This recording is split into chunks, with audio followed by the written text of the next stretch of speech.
दोस्तों, मेरा नाम अभिषेक है और मैं प्रभात एग्जाम के करंट अफेयर शो के 28वें एपिसोड में आपका स्वागत करता हूं।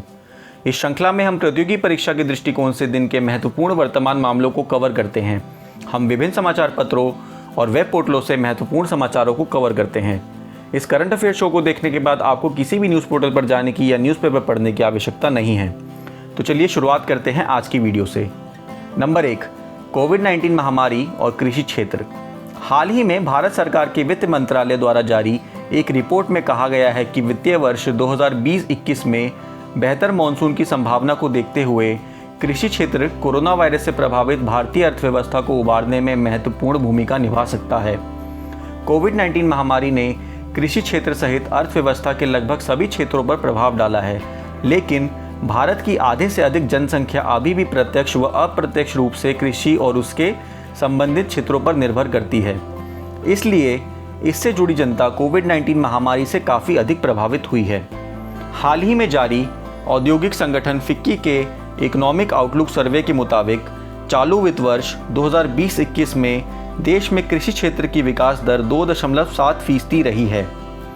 1950-51 में भारत की जीडीपी में कृषि क्षेत्र का योगदान जहां 59% था, वहीं 2015-16 में यह गिरकर 14% रह गया है। पिछले कुछ दशकों के दौरान अर्थव्यवस्था के विकास में मैन्युफैक्चरिंग और सेवा क्षेत्रों का योगदान तेज़ी से बढ़ा है, जबकि कृषि क्षेत्र के योगदान में गिरावट हुई है। भारत का खाद्यान्न उत्पादन प्रत्येक वर्ष बढ़ रहा है और देश गेहूं, चावल, गन्ने और कपास जैसी फसलों के मुख्य उत्पादकों में से एक है। हालांकि अनेक फसलों के मामले में चीन, ब्राज़ील और अमेरिका जैसे बड़े कृषि उत्पादक देशों की तुलना में भारत की कृषि उपज कम है, यानी कि प्रति हेक्टेयर जमीन में उत्पादित होने वाली फसल की मात्रा भारत की इन देशों के मुकाबले कम है।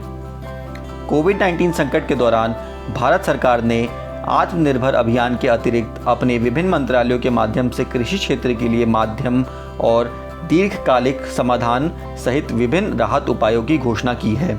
लॉकडाउन के दौरान कृषि गतिविधियों को छूट प्रदान की गई, जिससे कृषि क्षेत्र अन्य क्षेत्र की तुलना में अच्छी स्थिति में है। कोरोना वायरस महामारी के बावजूद अच्छी उपज और खरीफ फसलों के कवरेज क्षेत्र में संतोषजनक प्रगति हुई है। नंबर 2, विश्व जैव ईंधन दिवस। जैव ईंधन भविष्य में ऊर्जा का सबसे आशाजनक विकल्प है और भारत की ऊर्जा नीति का प्रमुख अंग भी है। हर साल 10 अगस्त को विश्व जैव ईंधन दिवस के रूप में मनाया जाता है, ताकि गैर जीवाश्म ईंधन यानी कि ग्रीन ईंधन के बारे में जागरूकता पैदा की जा सके। सन 1893 में इस दिन सर रुडोल्फ डीजल यानी कि डीजल इंजन के आविष्कारक ने पहली बार सफलतापूर्वक मैकेनिकल इंजन को मूंगफली के तेल से चलाया था। उनके अनुसंधान प्रयोग ने भविष्यवाणी की थी कि अगली शताब्दी में विभिन्न यांत्रिक इंजनों को चलाने के लिए वनस्पति तेल जीवाश्म ईंधन की जगह ले लेंगे। इस असाधारण उपलब्धि को चिन्हित करने के लिए 10 अगस्त को हर साल विश्व जैव ईंधन दिवस मनाया जाता है। खनिज के विकल्प के रूप में सरकार जैव ईंधन जैसे कि इथेनॉल और जैव डीजल को बढ़ावा दे रही है। गौरतलब है कि वैश्विक ऊर्जा आपूर्ति में 10% हिस्सा जैव ऊर्जा का है। प्रति वर्ष लगभग 10 लाख टन कार्बन डाइऑक्साइड की बचत करते हुए भारत प्रतिदिन रिफाइनरी में 40 से 50 मिलियन लीटर इथेनॉल का उत्पादन कर सकता है। यह भारत में हर साल 8,50,000 कारों को सड़क से हटाए जाने के बराबर है।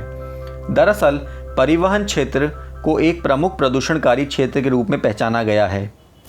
Number 3, cord blood.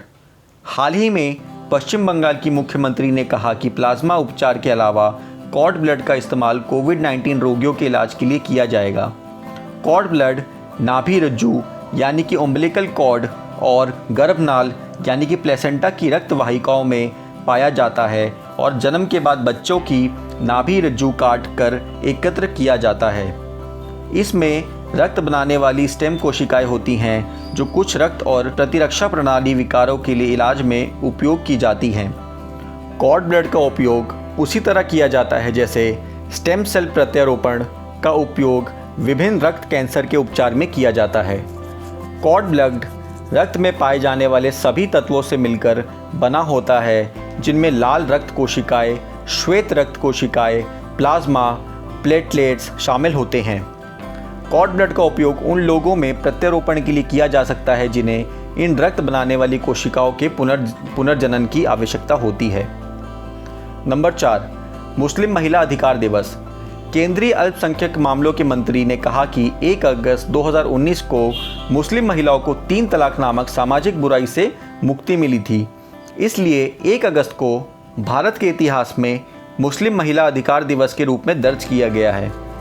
केंद्रीय अल्पसंख्यक मामलों के मंत्री ने कहा कि भारत सरकार ने 3 तलाक नामक सामाजिक बुराई के खिलाफ कानून लाकर लैंगिक समानता सुनिश्चित की है, मुस्लिम महिलाओं के संवैधानिक, मौलिक एवं लोकतांत्रिक अधिकारों को मजबूत किया है। भारतीय संविधान में समानता के अधिकार को अनुच्छेद 14 से 18 में निम्नलिखित प्रकार से वर्णित किया गया है। मिस्र पहला मुस्लिम राष्ट्र था जिसने वर्ष 1929 में 3 तलाक नामक सामाजिक बुराई को समाप्त किया था, जबकि पाकिस्तान ने वर्ष 1956 और बांग्लादेश ने वर्ष 1972 में इस सामाजिक बुराई को समाप्त कर दिया था। दोस्तों, अब समय आ गया है आज के सवाल का। आज का सवाल है कि किस राज्य सरकार ने नई इलेक्ट्रॉनिक वाहन पॉलिसी लॉन्च की है। आपके ऑप्शन हैं महाराष्ट्र, केरल, बिहार या दिल्ली। आप अपने जवाब हमें नीचे दिए गए कमेंट सेक्शन में बताएं, हम इस पर कल की वीडियो में चर्चा करेंगे। दोस्तों, पिछले एपिसोड में हमने आपसे पूछा था कि हथकरघा दिवस इनमें से किन घटनाओं के उपलक्ष्य में मनाया जाता है। दोस्तों, इसका सही जवाब है ऑप्शन बी, स्वदेशी आंदोलन। आप में से उनको बधाई जिन्हें सही जवाब मिले। आज की वीडियो में बस इतना ही। वीडियो अगर पसंद आई हो तो इसको लाइक और शेयर ज़रूर करें और अंत में चैनल को सब्सक्राइब करना ना भूलें। धन्यवाद।